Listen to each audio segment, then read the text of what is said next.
Bismillahirrahmanirrahim. Alhamdulillahi rabbil alamin. Allahumma salli wa sallim ala sayyidina Muhammadin miftahi babi rahmatillah adada ma fi ilmillah salatan wa salaman daimaini bidai mulkillah wa ala alihi wa sahbihi wa mawalah. Allahumma salli wa sallim ala sayyidina Muhammadin salatan taghfiru biha adh-dhunub wa tuslihu biha al-qulub wa tantaliqu biha al-usub wa talinu biha as-su'ub wa ala alihi wa sahbihi wa man ilaihi mansub. Subhanaka la ilma lana illa ma 'allamtana innaka antal alimul hakim. Rabbi shrah li sadri wa yassir li amri wahlul 'uqdatam min lisani yafqahu qawli. Amin ya rabbal alamin.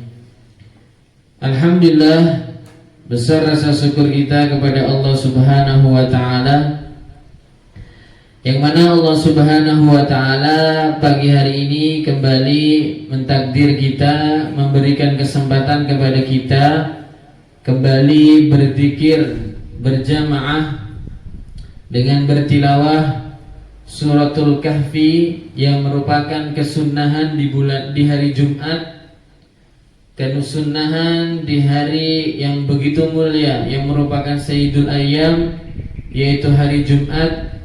Ini merupakan nikmat dari Allah Subhanahu wa taala. Kemudian setelah itu Allah mengizinkan kita bersama untuk ta'lim, mengkaji ilmu yang merupakan warisan dari Nabi Muhammad SAW, hadis, Al-Quran, dan juga keterangan-keterangan dari ulama, syarah tentang hadis dari para ulama. Itu merupakan satu warisan dari Nabi Muhammad SAW yang tidak akan diberikan kecuali kepada orang-orang yang mulia dan orang-orang yang dikehendaki kebaikannya oleh Allah. Nabi Muhammad SAW bersabda, "May yuridillah bihi khairan yufaqihu fiddin."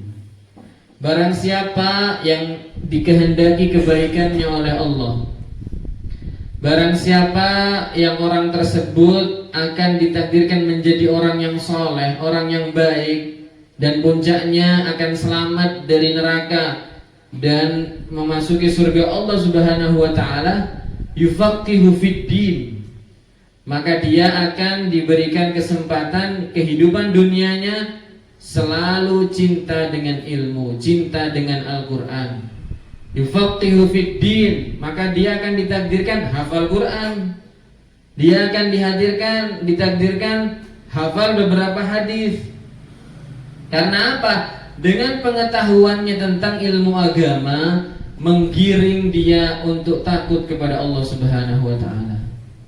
Tidak mungkin takut kepada Allah kalau tidak punya ilmu. Kenapa orang di luar sana, ya, yang kita sebut sebagai orang awam, atau mungkin sebutan lainnya orang yang pengetahuan ilmu agamanya minim, itu kalau tidak sholat kayak tidak punya dosa. Ya, tapi kita santri, jangankan sholat fardu, ketinggalan sholat qobliyah, ba'diyah, sholat duha, kepikiran setengah mati.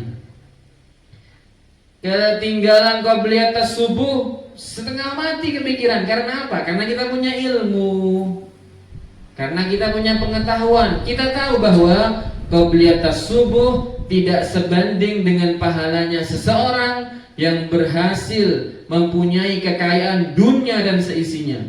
Semua harta di dunia punya dia. Emas, tambang minyak, tambang emas, itu hektar berjuta-juta hektar tanah punya dia. Dia infakkan di jalan Allah, pahalanya sebegitu gede, tidak sebanding. Masih khairun minad dunya, rakaatul fajri khairun minad dunya wa ma fiha.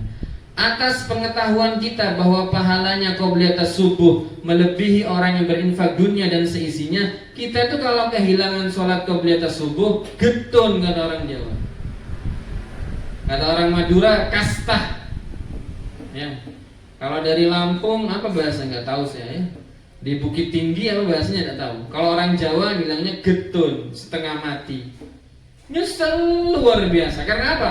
Kita tahu kabar dari Nabi Muhammad SAW tidak qobliyat subuh, hari ini kehilangan pahala lebih besar infak satu dunia dan seisinya. Katakanlah gampangannya kayak infak mobil Alphard sedunia. Berapa unit tuh? Ribuan, ratusan ribu, mungkin enggak ya, ratusan ya. Berapa juta, berapa miliar infaknya gitu?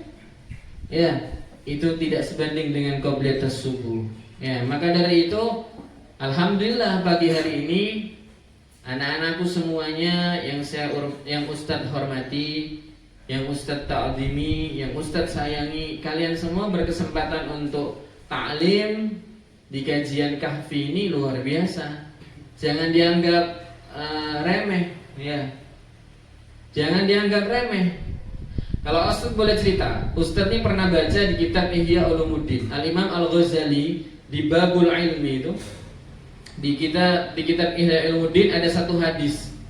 Ya, huduru majlis ilmin afdalu min alfi rak'atin wa alfi iyadati maridin wa alfi jinazatin. Nabi Muhammad tuh menyampaikan satu hadis, dan ini hadis ada di kitab Ihya Ulumuddin juz 1 di kitab Babul Ilm.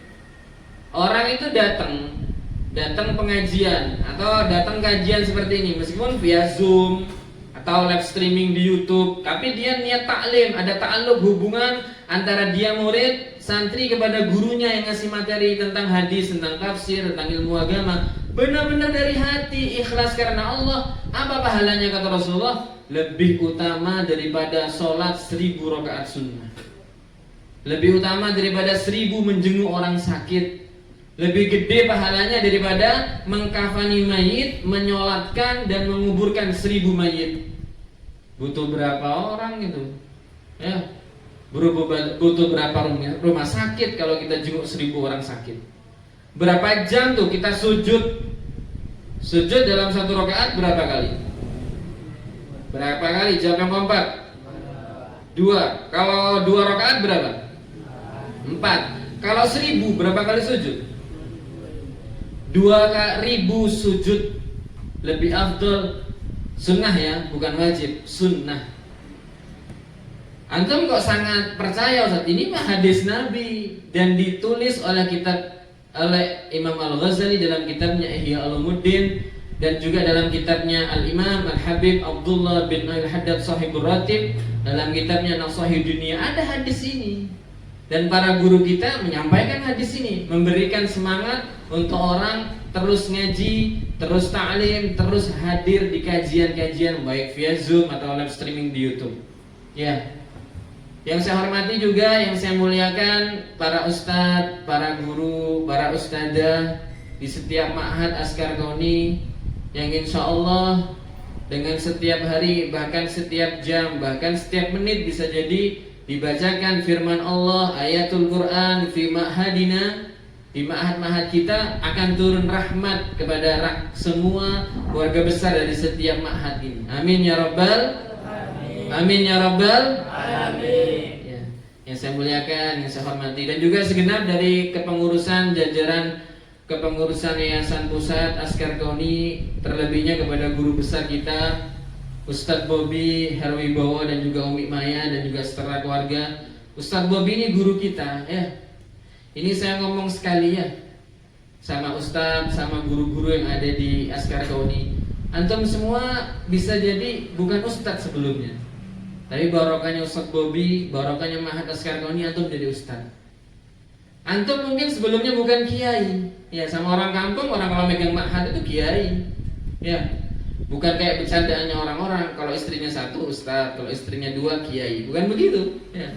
Kalau megang ma'had kiai ya, di sebagian orang kampung apalagi di Jawa ya, itu disebut kiai ya. Antum sebelumnya mungkin tidak disebut kiai, tidak disebut ustadz. Barokahnya beliau mengajarkan metode kauni ini, antum terangkat derajatnya menjadi ustadz. dan manfaat li ummati Sayyidina Muhammad sallallahu alaihi wasallam. Manfaat untuk umatnya Nabi Muhammad SAW. Maka dari itu kita harus ta'zim kepada beliau sebagai guru besar kita. Dan juga yang kita muliakan segenap pengurus yang lain, Ustadz Hilal, Ustadz Alif, Ustadz Cahyo, Papi Deni, dan pengurus-pengurus yang lainnya. Alhamdulillah kita bisa bersilaturahim pada pagi hari ini meskipun via Zoom ya.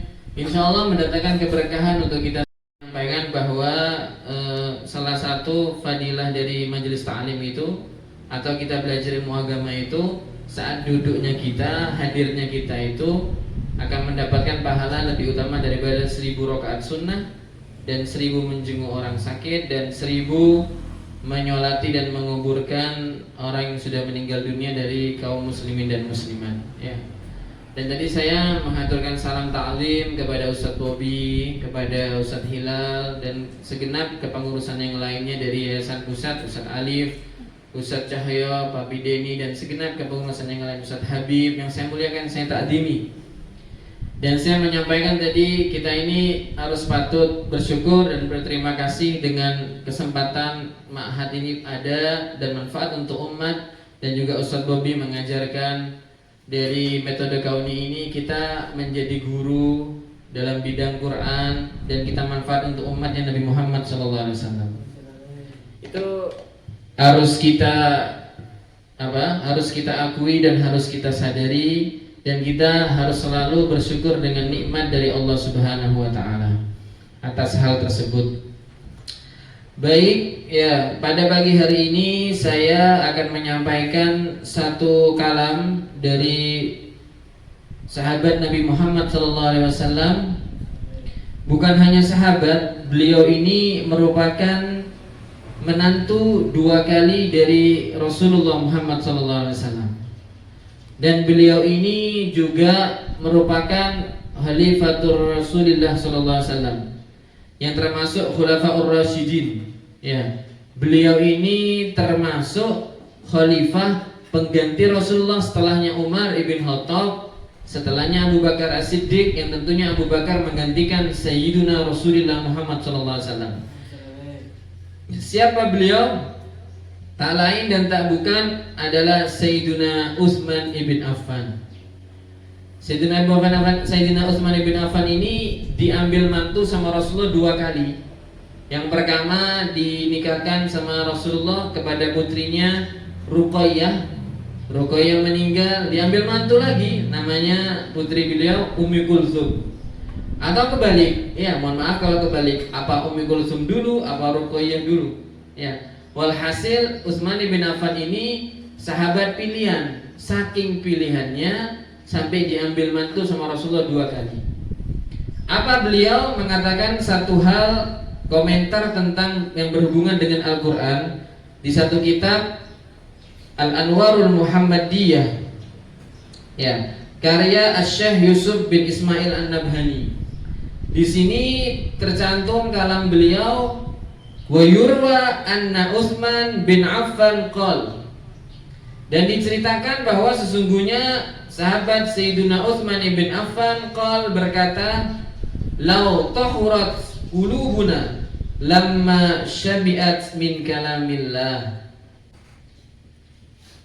Lau tahurat, seandainya suci hati, qulubuna, hati-hati kami ini, seandainya hati ini ya, hati ini suci, tidak ada kotoran hati, tidak ada penyakit hati, tidak ada sesuatu yang buruk dari sifat-sifatnya hati ini.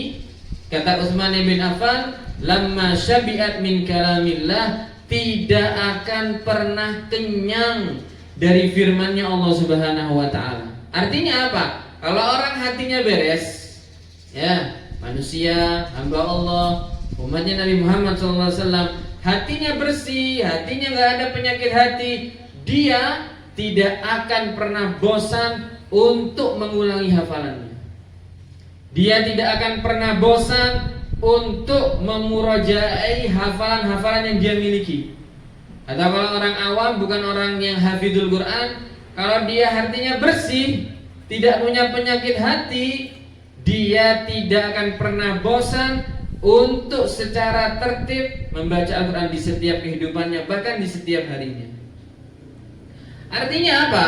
Kalau orang itu emoh atau enggan atau bosan atau malas-malesan untuk baca Quran, atau ada santri anak Quran, anak tahfidzul Quran, mulai dia merasakan jenuh dan bosan untuk mengulangi hafalannya, hatinya mulai ada nuktah, mulai ada penyakit hati di hatinya. Mungkin beberapa saat yang kemarin dia tuh pernah sombong, merasa lebih baik daripada orang lain.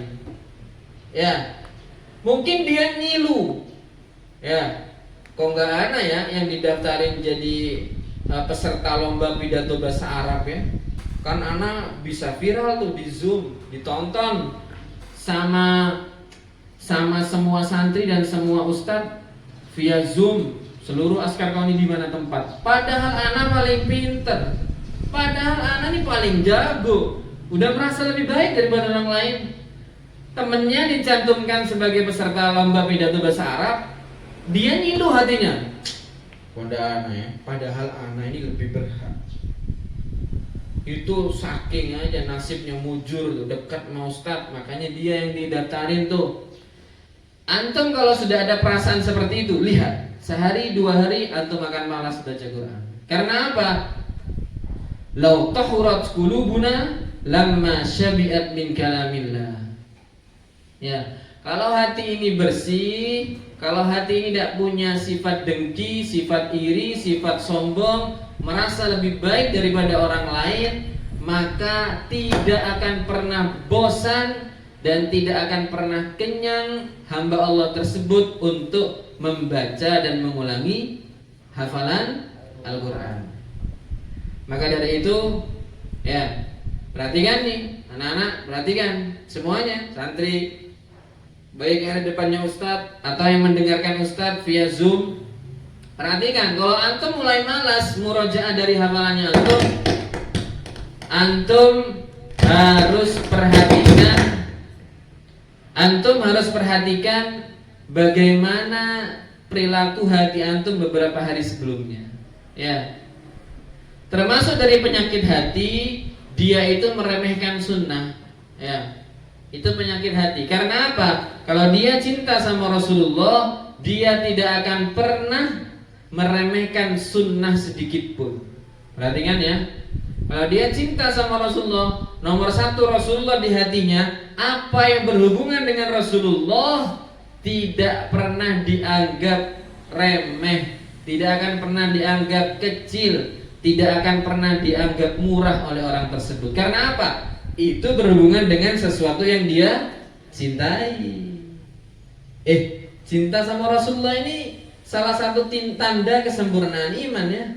Kan sudah saya sampaikan di Jumat kemarin, ada riwayat Imam Muslim, la yu'minu ahadukum hatta akuna ahabba ilaihi min waladihi wa walidihi wan nasi ajmain. Tidak sempurna iman seseorang ketika dia belum mencintai aku, sehingga dia benar-benar mencintai aku Nabi Muhammad lebih daripada anaknya, lebih daripada orang tuanya, lebih daripada manusia semuanya. Kalau antum masih mengidolakan artis, vokalis band tertentu, atau yang drakor itu, ya, antum lebih senengi, antum lebih gandrungi, antum lebih condong hatinya lebih daripada Rasulullah, imannya belum sempurna. Nomor satu Rasulullah. Nah, maka dari itu salah satu penyakit hati, antum meremehkan sunnah dari Nabi Muhammad SAW. Ya, Ustadz, antum dari tadi belajar penyakit hati. Katanya antum, kalau hati ini baik, kalau hati ini tidak punya penyakit seperti sombong, iri, dengki, dendam, benci sama orang, ya, benci sama seseorang, ya. Bencinya itu tidak beralasan, kecuali ada orang menghina Al-Quran kita benci. Ya, karena benci karena Allah, karena dia sudah kurang ajar sama Al-Quran, boleh. Benci sama seseorang yang menghina Rasulullah, boleh. Gak suka sama orang karena dia kurang ajar sama agama, boleh. Tapi kalau alasannya pribadi, alasannya karena saingan, alasannya karena apa dan sebagainya, tidak dibolehkan alasan tersebut secara syariat, secara agama, maka bencinya itu dosa. Bencinya kepada seorang yang beriman itu merupakan penyakit hati, dan itu menghambat dan menghalangi orang tersebut untuk nikmat membaca Al-Quran. Ya, ada satu cerita. Ya, ini boleh cerita Ustadz ya. Di daerah Afrika itu ada satu zuriyah dari Nabi Muhammad SAW. Ada satu guru besar dan beliau ini kebetulan keturunan dari Nabi Muhammad SAW yang bangsanya itu, marganya itu Jamalul Lain. Dari orang Arab itu, apalagi dari keturunan Nabi Muhammad itu ada marganya, ada As-Segaf, ada Al-Idrus, ada Al-Jufri. Ini marganya Jamalul Lain. Dia guru besar dan berhubungan dengan pondok Quran. Habib ini, syekh ini, guru ini, ya, saking dia itu tabahur, saking dia itu istighraq. Istighraq itu tenggelam dalam dunia tilawatul Quran, tenggelam dalam dunia hafidul Quran. Beliau ini di mana tempat lidahnya itu bergerak dan Quran terus. Duduk Quran, berdiri Quran. Nemuin tamu, kalau tamunya lagi ngomong, dia membaca diri dengan bacaan Quran. Sampai diceritakan, perhatikan ya, beliau ini kalau masuk khola, idza dakhala khola, ketika beliau ini masuk khola itu kamar mandi yang ada, mohon maaf, WC-nya, yang ada tempat untuk buang air besar. Ya, kalau kamar mandi yang cuma untuk wudhu bukan khola namanya. Ya, kata orang Jawa jeding. Ya, kata orang Jawa jeding, kamar mandi. Ketika beliau ini masuk khola, beliau ini gigit lidahnya, digigit. Apa tujuannya Ustaz? Beliau takut kalau lidahnya tidak digigit, gerak keluarnya Quran. Allah, subhanallah ya. Beliau ini saking istighraq, saking tenggelam betul dengan cinta kepada Al-Quran. Beliau ini kalau lidahnya tidak gigit, geraknya Quran, murojaah terus. Nah, saat beliau saat beliau bulan Ramadan, beliau ini punya kebiasaan dari subuh sampai maghrib tidak baca Quran, digigit terus lidahnya. Ya, atau beliau tahan betul untuk tidak baca Quran. Bagaimana caranya dah? Karena apa? Penasaran santrinya. Terus ada santrinya yang tanya, ya Habib, ya Syekh, wahai guruku, antum ini kan ahlul Quran. Antum ini tak lihat siang, malam baca Quran di selain bulan Ramadan. Tidak ada menit, tidak ada diem-diemnya kecuali Quran. Nah, ini kan bulan Ramadan. Ya, syahrul Ramadan alladzi unzila fihil Quran. Juz berapa nih? Juz berapa? Kanan apa kiri? Hah? Ya, sip. Kanan bicara depannya anak Quran semua nih. Ya. Syahrul Ramadan alladzi unzila fihil Quran. Antum ini Ramadan justru bulannya Al-Quran, syahrul Quran. Kok enggak baca Quran kalau lagi siang, kalau lagi subuh sampai maghrib, pray, libur baca Qurannya. Kenapa wahai Syekh, wahai Habib, kenapa? Dijawab sama beliau, ana ini kalau baca Quran itu kayak merasakan madu yang manis di dalam lidah ini. Ana kalau puasa merasakan manis itu, ana tidak seperti orang yang lain akhirnya. Ini min karamatil auliya ya. Ini bab min karamatil auliya. Ya. Ini bab tentang satu kemuliaan yang diberikan oleh Allah kepada orang-orang yang soleh, wali dari walinya Allah Subhanahu wa taala. Dia itu kalau baca Quran kayak ada madu yang manis di lisannya ini. Makanya dia kalau lagi puasa pengen seperti manusia pada umumnya. Kenapa begitu? Manusia pada umumnya, Habib ini, manusia pada umumnya kan kalau puasa pahit ya. Pahit apa enggak? Pahit apa enggak? Kemudian kayak tidak enak ya, rasanya tidak enak. apalagi baunya. Coba angkat tangan. Angkat tangan yang lisannya, mulutnya kalau puasa nggak bau. Siapa? Angkat tangan. Tidak ada, semuanya bau. Ya. Habib Muhammad bin Hasan Jamalul Lail ketika puasa digigit lidahnya, ditahan betul tidak baca Quran. Karena apa? Saat beliau baca Quran merasakan manisnya madu, karena keistimewaan buah dari keistiqomahan beliau untuk baca Quran di setiap harinya, di setiap menitnya dalam hidupnya. Ya, senada dengan perkataan dan kalam dari Sayyidina Utsman bin Affan ini, kalau orang tuh baik hatinya, ya, orang itu tidak punya dengki, tidak punya iri hatinya, dia itu pasti tidak pernah kenyang untuk baca Al-Quran. Maka mari ya santri-santri ini yang baik hatinya, jangan hatinya itu selalu gak enak sama orang, benci sama orang, temennya gini dikit dia sakit hati, nggak beralasan ya, dia sering iri. Atau yang udah jusnya tinggi 27 jus, hampir selesai 30 jus, dia merasa congkak. Jangan pernah merasa lebih baik daripada orang lain. Ustadz, bagaimana Ustadz kalau kita ini tidak punya tidak punya hati yang baik? Caranya gimana kalau punya hati baik? Saya ini cenderungnya itu selalu hati ini gerak terus, ada sifat yang buruk yang hinggap di hati ini. Kalau pengen tahu rahasianya, sudah Ustaz sampaikan minggu kemarin. Ya, sudah Ustaz sampaikan Jumat kemarin. Salah satu caranya perbanyak sholawat kepada Nabi Muhammad Sallallahu Alaihi Wasallam. Karena apa? Karena Syekh Nawawi Al-Bantani, ya, Muhammad Nawawi bin Umar Al-Jawi Asy-Syafi'i dalam salah satu kitabnya Bahjatul Wasail, beliau mengatakan, wa dzakara ba'du ahlul haqiqah anna as-salata 'alan nabi tusilu ila Allah min ghairi syai'in, walakin qala innama hadha min haitsu innaha laha ta'thiran 'ajiban fi tanwiril qulub. Sholawat ini bisa jadi guru untuk menyampaikan kita kepada Allah. Artinya apa?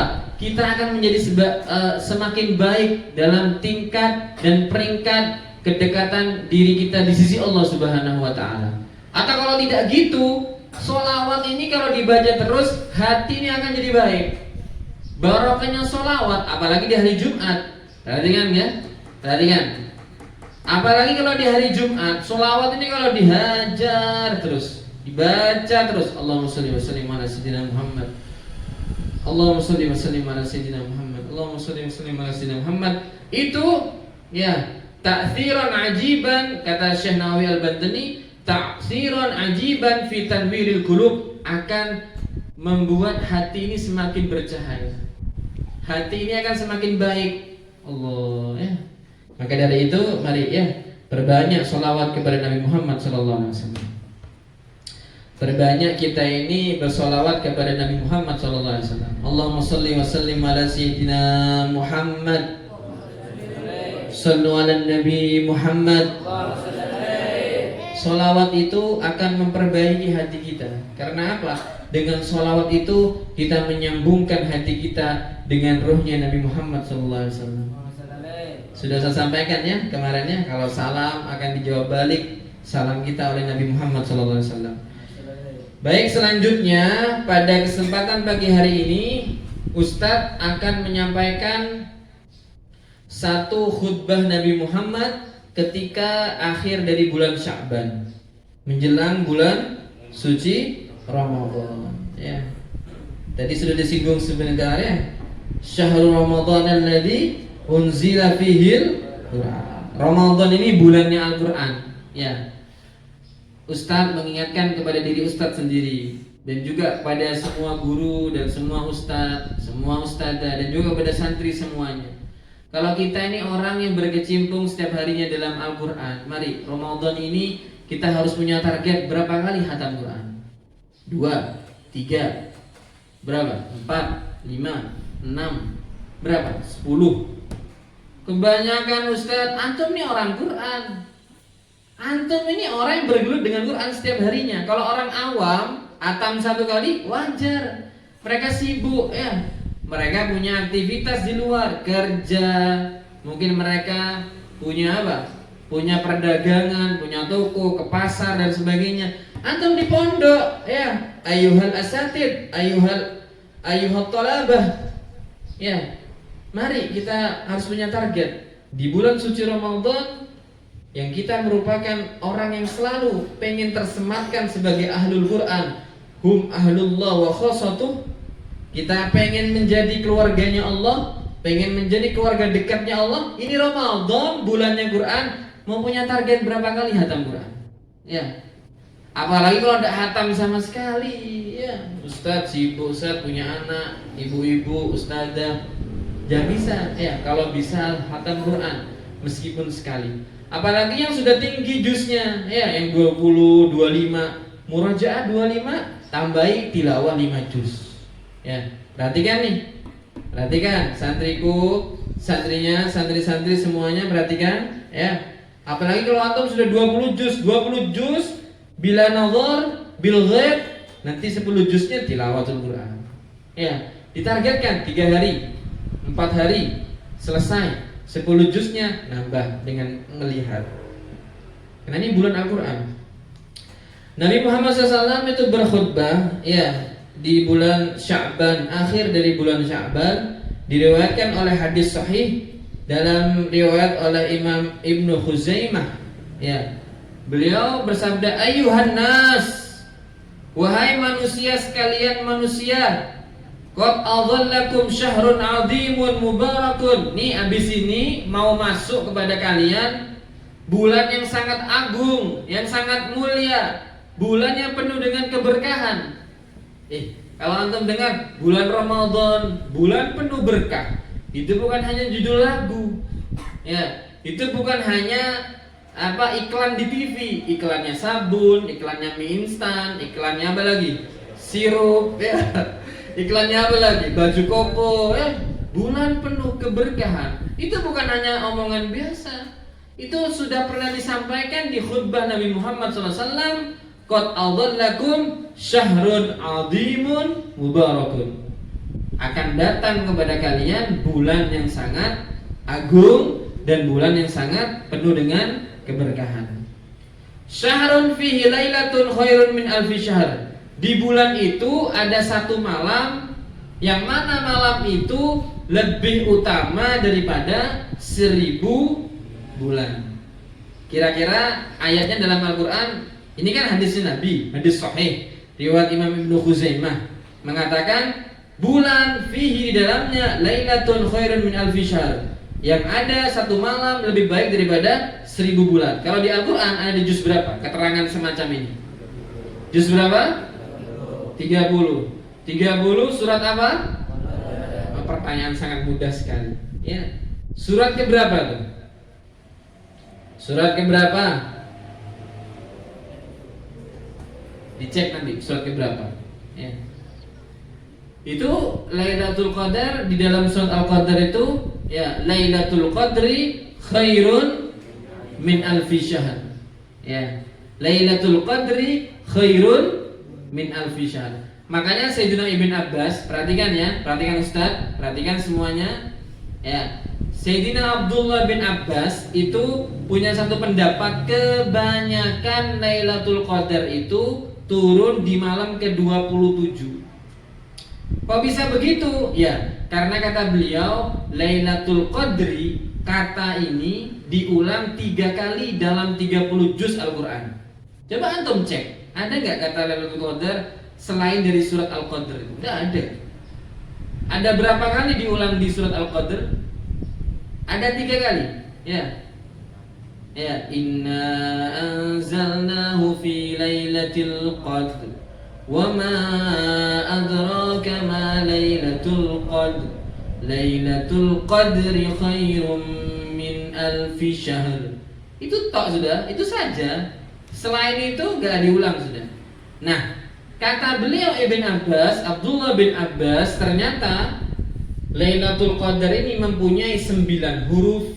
Lam, ayo yang sudah biasa kitabah ya di ma'hadnya, lam, ya, lam, ta marbuta, alif, lam, qaf, dal, ro. Berapa? Dan itu diulang berapa kali? 9 kali 3 berapa? 27. Makanya pendapatnya sahabat dan sepupu Rasulullah Abdullah bin Abbas. Abdullah ini putranya Sayyidina Abbas. Abbas ini bin Abdul Muthalib. Abbas ini saudara dari Abdullah yang merupakan abahnya Rasulullah. Maka Abdullah ini atau Ibnu Abbas ini adalah sepupu dari Rasulullah Muhammad SAW. Beliau punya pendapat kebanyakan Lailatul Qadar turun di malam 27 Ramadan. Tapi tidak pasti, tidak harus seperti itu ya. Ada di 21. Tapi kalau hadis dari Rasulullah, burulah taharrau Lailatul Qadri. Ya, burulah Lailatul Qadar. Ayo semangat mencari Lailatul Qadar di akhir-akhir malam 10 terakhir Ramadan, malam-malam ganjil. Malam berapa? 21. Berapa? 23. Berapa? 25. Berapa? Berapa? 31. Tidak ada ya? Karena apa? Ramadan hanya sampai 30. Sampai hari kiamat 30 Ramadan. Atau 29. Apa ada 28? Nggak ada ya? Kalau ada 28 bid'ah berarti. Oh iya, ini bid'ah. Karena tidak ada ajaran Rasulullah puasa 28. Ya. Lanjut, ya. Ini hadis Rasulullah, ja'alallahu siyamahu faridatan. Allah menjadikan puasa di bulan itu, bulan Ramadan, sesuatu kewajiban. Wa qiyama lailihi tatawwuan. Dan malam hari bangun untuk tahajud menjadi anjuran yang sangat-sangat dianjurkan di bulan tersebut. Ya. Man taqarraba fi bi khaslatin min khairin kana kaman adda faridatan fi ma siwa. Wa man adda faridatan fihi kana kaman adda 70 faridatan fi ma siwa. Perhatikan Ustaz, perhatikan. Perhatikan Ustaz semuanya. Ya. Di malam itu sangat dianjurkan untuk qiyamul lail. Ya, maka santri semuanya mari habis makan sahur atau sebelum makan sahur qiyamul lail, murajaah, salat witir ya. Kalau tadi udah berjamaah mungkin di ma'had sama ustaz atau sama pembimbingnya 3 rakaat. Nambah witir itu banyak. Paling banyak berapa witir? 11 rakaat. Dah ada 12 ya. 11 karena witir ini ganjil ya. Ditambah sampai 11 rakaat ya. Habis witir apa dan sebagainya, baca Quran atau apa, daras, belajar yang lainnya ya. Dan barang siapa kata Rasulullah melakukan amal soleh yang terbilang sunnah. Perhatikan Ustaz.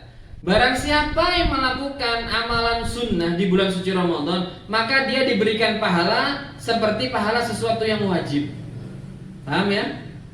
Dan barang siapa melakukan sesuatu yang wajib, sholat fardu, maka dia diberikan, perhatikan ya, maka dia diberikan pahala 70 kali lipat di bulan selain Ramadan, dilipat gandakan di bulan Ramadan jadi 70 kali. Gambarannya gimana Ustaz? Gini gambarannya. Antum tadi kan sudah sampaikan di awal bahwa sholat sunnah qabliyah subuh pahalanya seperti lebih utama daripada dunia dan seisinya. Itu belum sholat subuhnya. Coba pikir, bayangkan dan renungkan. Sholat sunnahnya saja pahalanya itu lebih daripada sedekah dunia dan itu belum sholat subuhnya. Sholat subuhnya apa sama? Tidak sama, lebih daripada itu pahalanya, lebih gede daripada itu. Nah, sholat subuh ini kalau di bulan Ramadan dikalikan 70 kali pahalanya. Dikalikan berapa? 70 kali lipat. Maka dari itu yang biasa sholat qobliyah ba'diyah cuma 10 rakaat tambah dalam bulan Ramadan. Jadi berapa? 12. Kalau tidak mau 12, 14. Karena apa? Duhur dan asar. Duhur itu qobliyah ada yang riwayatnya 4, ba'diyahnya 4. Ada riwayatnya qobliyahnya 4, ada yang riwayat qobliyahnya 2. Ada yang riwayat qobliyah ba'diyahnya 4. Ada yang 2. Kalau itu pakai 4, qobliyah duhur 4, ba'diyah duhur 4 ya, ba'diyah maghrib 2, ba'diyah isya 2, qobliyah subuh 2, itu sudah 14. Ya. Tapi kalau antum tambah dengan sholat qobliyatul asr, Ustaz apa ada qobliyatul asr? Jangan-jangan bid'ah? Enggak bid'ah. Ada di Riyadhus Shalihin satu hadis, rahimahullahu imra'an shalla arba'an qoblal asr. Dicek di Riyadhus Shalihin. Ada satu hadis, bukan dhaif, hadisnya hasan kalau tidak salah. Ya Allah, Nabi berdoa, Nabi Muhammad berdoa, ya Allah, berikan rahmat, sayangi orang yang istiqomah sholat qobliyatul asr 4 rakaat. Rahimallahu imra'an shalla arba'an qoblal asr, kata Rasulullah. Dicek di Riyadhus Shalihin. Ya ada itu. Kalau antum tambah dengan 4 rakaat qobliyatul asr, maka berapa? 18. Dan semuanya itu akan diberikan pahala wajib. Ya. Kemudian lanjut ya. Wa huwa syahrus sabri was-sabru thawabuhul jannah. Wa huwa, dan bulan Ramadan ini syahrus sabri, bulan untuk melatih kesabaran. Biasanya bawel, jangan bawel-bawel. Yang sabar bulan Ramadan. Ya, ustadzah yang sering marahin suaminya, tahan dulu, biar nasib kita nih mujur bulan Ramadan. Ya enggak ustadz? Ada ustadz yang dengerin saya ngomong nggak ini ya? Ini lagi curhat ya. Yang sering dibawain istrinya. Nah, sabar dulu bu, bulan Ramadan. Kata Rasulullah, wa huwa syahrus sabri was-sabru thawabuhul jannah. Dan sabar itu pahalanya surga. Gimana ayatnya itu? Bighairi hisab. Gimana? Lupa ana. Innama yuwaffas sabiruna ajrahum bighairi hisab. Sabar itu ya pahalanya enggak ada batasnya. Allah yang tahu. Saking gedenya pahala sabar, pahalanya nggak ada batasnya, bighairi hisab, kata Allah Subhanahu Wa Taala. Tak tanya, Ustaz tanya, perhatikan santri semuanya perhatikan. Ustaz tanya, sabar itu ibadahnya badan apa ibadahnya hati? Yang jawab yang kompak, sabar itu ibadahnya anggota badan apa ibadahnya hati? Ustaz, ana sabar pakai tangan, masa ada? Ustaz, ana sabar pakai dengkul, nggak bisa. Sabar itu pakai hati. Makanya tak kasih tahu, ibadahnya hati itu lebih dapat pahala banyak daripada ibadahnya badan. Ya, sholat 2 rakaat sama sabar itu bighairi hisab. Kalau tadi 2 rakaat qobliyatus subuh ada gambaran pahalanya. Pahalanya apa? Lebih utama daripada sedekah dunia dan seisinya. Ada batasnya pahalanya. Perhatikan Ustaz. Ada batasnya. Tapi kalau sabar ditahan. Hatinya ditahan di bulan suci Ramadan. Sabar ini pahalanya gak ada batasnya. Ajrahum bighairi hisab. Allah yang Maha Tahu, segede apa pahalanya, Allah yang Maha Tahu. Ya, makanya Ustaz ulangi ya, ibadahnya hati lebih gede pahalanya daripada ibadahnya badan. Sholat 2 rakaat cuma dibatasi dunia dan seisinya, terlampaui pahalanya, khairun minad dunya wa ma fiha. Kalau urusan sabar, ajrahum bighairi hisab. Ibu-ibu atau mbak-mbak ini, santri-santri ya, biasanya ngamuan ya, atau emosian, sabar, tahan dulu ya. Santriwati, calon ibu, calon istri, sabar. Ustaz, kita perempuan tok suruh sabar. Iya, bapak-bapak sabar juga. Ya, bulan Ramadan. Innama yuwaffas sabiruna ajrahum. Dan tak kasih tahu ya, sabar ini juga ada macamnya. Yang pertama, sabar untuk taat kepada Allah. Puasa penuh butuh kesabaran apa enggak? Antum kalau buka lemari es jam 12 siang waktu Ramadan, itu kelihatan botol-botol itu keringetan ya. Botolnya tuh keringetan. Iya apa enggak? Kayak gimana, seger banget ya. botolnya keringetan kayak manggil, ayo, ayo, minum, minum. Butuh sabar kan enggak? Sabar. Makanya sabar saat berpuasa untuk taat kepada Allah itu merupakan pahalanya besar di sisi Allah. Bighairi hisab. Juga sabar dalam menahan diri untuk tidak bermaksiat. Ya, pulang santri ya bisa lihat YouTube, jangan ngetik yang haram. Ya, pulang santri megang Android, diinstal WhatsApp, jangan di chatting perempuan yang tidak halal dibales. Assalamualaikum. Siapa ya? Ukhti dari mana ya? Atau siapa akhi ya? Iya, hati-hati. Antum akhlaknya seperti akhlaknya Al-Qur'an. Ya. Ustaz, apa tidak boleh ngobrol sama lawan jenis? Boleh, hanya biqadril hajah. Ya, hanya sebatas kebutuhan. Lebih dari itu sudah nikmat dosa itu sudah. Ya, berarti kan santri nih, nanti pulang kan tanggal akhir-akhir Ramadan insyaallah, nanti konfirmasi ke Ustaz Alif ya. Pulang apa enggak ya? Nanti konfirmasi ke Ustaz Alif ya, saya enggak berani ngumumin pulang apa enggak ya. Nanti kalaupun pulang, jangan sampai chatting sama yang tidak halal. Apalagi sampai jam 1 malam. Nanggung dah, sahur 2 jam lagi kita ngobrol di grup. Haram, hada haram. Dosa. Sabar ya, antum 25 nikah dah. Habis nikah halalan thayyibah mubarakan fi. Semuanya halal dah. Antum ini tidak sabar banget ya. Tahan, mas remaja sudah mulai ada apa? Itu tahan, sabar. Kenapa? Antum makhluknya Allah, ibadah apa hambanya Allah Subhanahu wa taala. Wa syahrun yuzadu fihi fi rizqil mu'min fih. Ini perhatikan. Ini hadis Nabi, ini kode dari Rasulullah. Kode gimana Ustaz? Wa syahrun yuzadu fi rizqil mu'min fihi.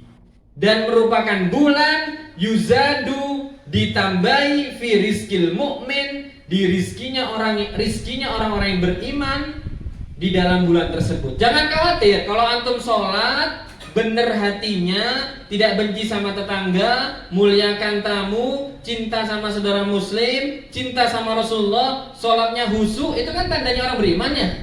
Alladzina hum fi sholatihim khashi'un. Cinta sama keluarga, cinta sama orang yang beriman, itu tandanya orang beriman. Kalau antum imannya sungguhan di bulan suci Ramadan, yuzadu fihi rizq, akan ditambah rizkinya.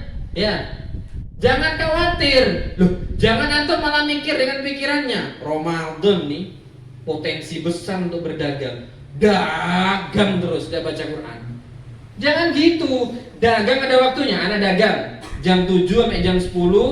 Ana melayani ini customer, melayani semua yang mesen-mesen di online atau kita jualan di mana? Di pasar. Sore nanti jualan takjil. Jangan setiap harinya 24 jam bulan Ramadan sibuk sama dunia. Ya, baca Quran. Baca Quran, ulangi hafalannya. Antum jadi orang beriman dengan sesungguhnya, kata Rasulullah, wa syahrun yuzadu fi rizqil mu'min fihi. Coba, ya. Orang-orang yang soleh bulan Ramadan banyak rizkinya, ya. Kiai-kiai, ustaz-ustaz senyum-senyum ngajar di pondoknya, banyak yang ngasih hadiah sarung, ya, hadiah gamis, hadiah kitab.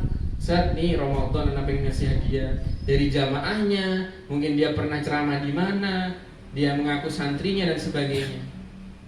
Ya, apalagi yang lainnya.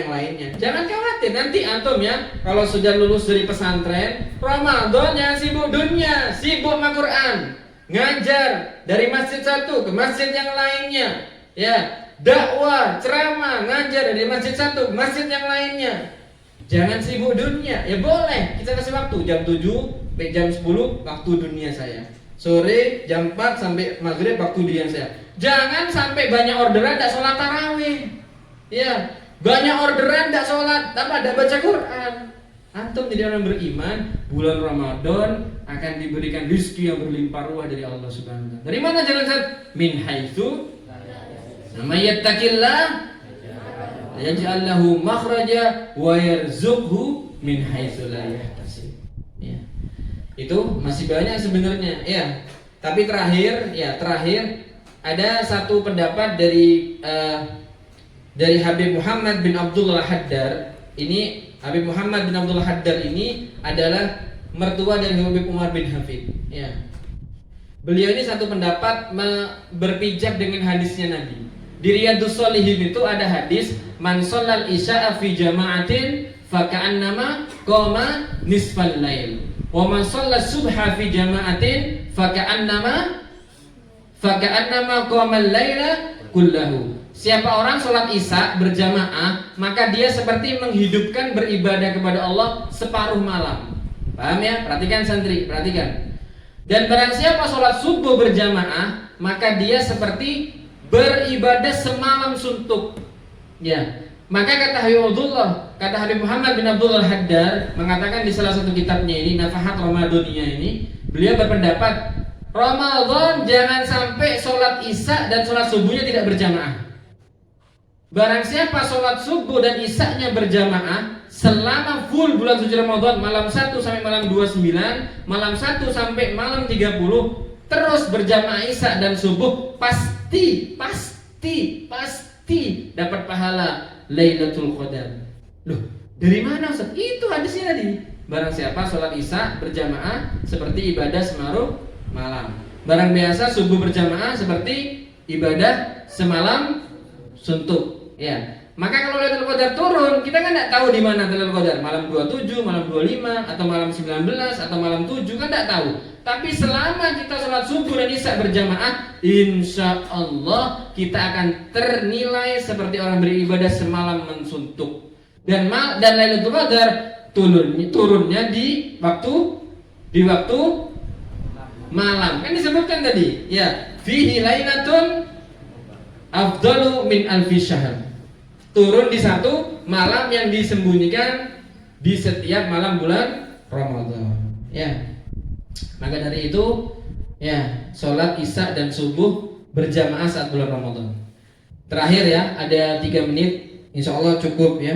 3 menit Ustadz akan melanjutkan ke istiqomahan baca Bulughul Maram. Ya. Hadis ke-25 an Aisyah radhiyallahu anha qalat kana Rasulullah sallallahu alaihi wasallam yagsilul maniyya thumma yakhruju ila shalah fi dzalika thawb wa ana anzuru ila atharil ghusl muttafaqun alaih. Laqad kuntu afrukahu min thawbi Rasulillah farkan fayusalli fihi wa fi lafdin laqad kuntu ahukkahu yabisan bidufri min thawbihi. Ya. Siti Aisyah menceritakan, ya, ini tentang mani. Paham ya? Mani itu di sini dijelaskan sama Siti Aisyah, Rasulullah punya sarung atau punya baju, ada maninya, itu tidak dicuci seluruh bajunya atau seluruh sarungnya atau gamisnya itu, cuma dibasuh mani yang basah itu saja. Artinya apa? Mani ini suci. Dan bahkan Siti Aisyah mengatakan, laqad kuntu afrukahu min thawbi Rasulillah farakan fayusalli fi. Laqad kuntu ahukkahu yabisan bidufri min thawbi. Bahkan satu kesempatan aku garuk, dia tuh garing, ya, mohon maaf ya. Ana ini bicara, ini fikih, ini hadis, ya. Ana bukan ngomong jorok, Ustadz bukan ngomong yang tidak baik, tapi Ustadz ini menjelaskan satu hukum fikih dalam hadis ini, ya. Mani Rasulullah itu sampai kering, sama Siti Aisyah cuma digaruk saja, digaruk atau dikucek saja, gosok-gosok saja, ya. Artinya apa? Tidak digamyor, dikelucur air gitu, enggak. Cuma digaruk, kemudian dipakai sholat sama Rasulullah. Artinya apa? Artinya ketika mani itu sudah kering pun, ya, dia tetap suci. Contoh, ada seorang namanya Salam misalnya namanya. Salam ini ada mani di sarungnya, kemudian sampai kering maninya, kemudian digaruk saja atau digosok saja, dikucek saja tanpa air, kemudian dipakai sholat. Apa sah sholatnya Ustaz? Sah, karena apa? Mani itu suci. Meskipun, mohon maaf ya, mani ini adalah sesuatu yang menjijikkan. Karena ada keterangan, setiap sesuatu yang menjijikkan adalah najis, terkecuali mani. Ustaz tanya, mani ini menjijikkan mana enggak? Jijik ya. Antum tak kasih mani 1 mangkok, mau?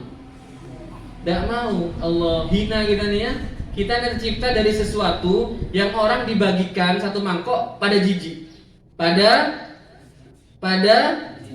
jijik. Coba anak mau bagi-bagi duren 1 mangkok, rebutan apa enggak? Rebutan apa enggak? Anak mau bagi-bagi mie ayam 1 mangkok, rebutan apa enggak?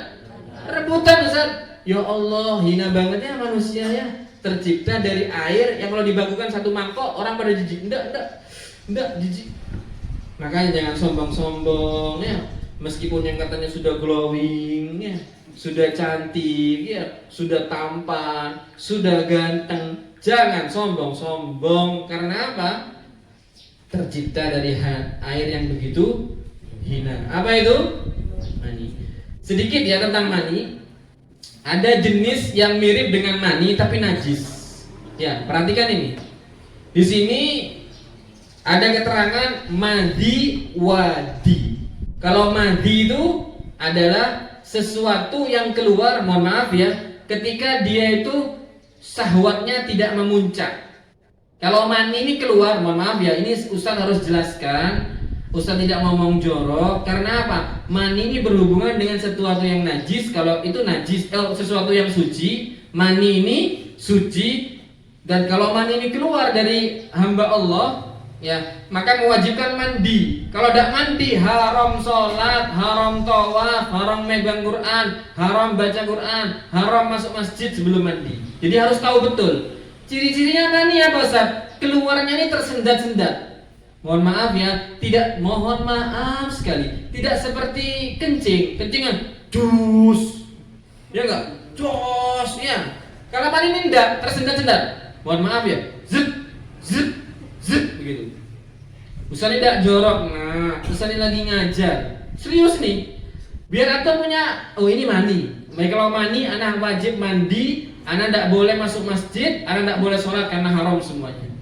Dan mani ini keluar ketika puncak dari syahwat. Anak tidak terlalu lebar ya. Kalau para ustadzah mungkin paham dengan penjelasan saya ini. Ya, indal klimaks. Ya, campur bahasa Arab dan bahasa Inggris ya. Indal klimaks, maka mani ini keluar. Ya, puncak dari syahwat. Kalau masih syahwatnya sedikit, tidak puncak, itu yang keluar wadi. Wau, dal ada titiknya sama ya. Wadi. Wadi ini najis. Ya. Indal mula'abah, ketika foreplay ya, ketika bercumbu ya, muqaddimatul jima ya. Gimana ya saya jelasin ini? Ketika seperti itu ya, bercumbu, maka dia akan keluar cairan. Nah, cairan ini tidak syahwatnya penuh. Itu namanya wadi. Wadi itu najis. Kalau kena sarung, maka sarungnya najis, tidak boleh dibuat sholat. Ya. Yang kedua, ada 3 jenis. Yang selain kencing ya. Kalau kencing sudah ada bahasan ya. Ada kencing, sudah ada bahasan. Ada mani, suci, wadi, najis apa suci? Wadi. Najis apa suci? Wadi. Ada yang ketiga, wadi. Wadi ini wau, dalam nggak ada titiknya, pakai iya. Wadi. Wadi ini keluar di ujung dari kencing. Apa gini bunyi, Ustaz? Ya enggak tahu. Pokoknya kencing ya. Di ujung kencingnya itu ada kayak cairan. Ya, cairan agak mirip dengan mani tapi lebih jernih, lebih bening. Itu wadi. Itu apa? Najis. Najis. Atau ketika antum bekerja keras ngangkat barang yang au inda hamli syai'in zagil ya, au inda hamli syai'in zagil, atau antum mengangkat sesuatu yang sangat berat. Ngangkat apa berat, itu mesti keluar cairan. Itu bukan ngompol, itu namanya wadi. Wau, dal tidak ada titiknya, dan iya, wadi. Apa hukumnya? Najis apa suci? Jadi Ustaz ulangi ya, mani suci. Ya, tanda-tandanya keluarnya tersendat-sendat dan keluar ketika di puncak dari kesyahwatan. Yang kedua, madi. Keluarnya kapan? Ketika syahwatnya masih setengah atau masih sedikit atau kurang dari itu. Keluarnya tidak tersendat, harus ngalir gitu aja. Ya, itu wadi namanya. Hukumnya apa wadi? Najis. Wadi, kapan keluarnya? Di akhir kencing atau saat kita ngangkat sesuatu yang berat. Indah hamli syekh sagil. Ngangkat berat, kita keluar wadi. Apa hukumnya wadi? Najis. Ya. Begitu juga rutubatul faraj. Ya. Cairan-cairan yang basah di sekitarnya faraj. Kemaluan perempuan ketika hendak untuk mulai syahwatnya timbul itu juga najis. Ya. Seperti itu mungkin pelajaran pada pagi hari ini. Lebih 5 menit, monggo jika ada pertanyaan. Akan dikembalikan kepada moderator Ustaz Ulum.